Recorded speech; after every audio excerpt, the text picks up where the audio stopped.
What is up guys, welcome back to my YouTube channel. I'm back here yet again with another Blender tutorial. So what we're basically going to be looking at today is how to separate faces from an object, any object in Blender. So we're first going to be looking at how to do that, how to separate the faces from the object in edit mode.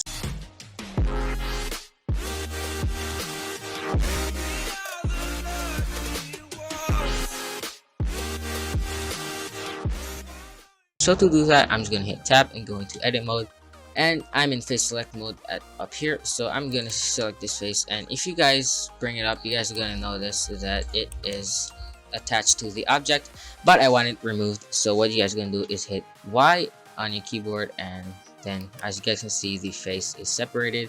Now this face is only separated in edit mode, so if you guys hit tab and you go into object mode, it is not separated, it is still one object, but we want it to be separated. So I'm going to hit tab again, I'm going to go into object mode, and I'm going to go into edit mode, sorry, and I'm going to select this face. I'm going to hit P, and I'm going to hit selection.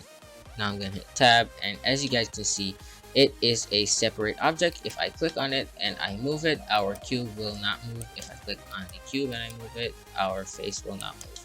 So yeah, that is how to separate it into object mode. And yeah, this was a really short tutorial. I believe it's less than a minute, and yeah, that is basically all I have for you guys today, and I hope you guys enjoyed the video. Also remember, I'm still offering services on Fiverr. I'm editing videos, making custom intros, making custom logos, channel banners, channel art, and I'm recommending PC parts. I'm also recommending laptops, phones, drones, etc., all that good stuff, all on Fiverr. So I will have a link in the description for that tutorial. Be sure to click on it and support me on Fiverr. Also follow me on Instagram at Syndrome Tech YouTube, link in the description. And if you guys want to see some of my cool Blender renders, you guys can check out my Twitter at Syndrome Tech 1, also a link in the description. And yeah, that's all I have for you guys today, and until next time, have a good one.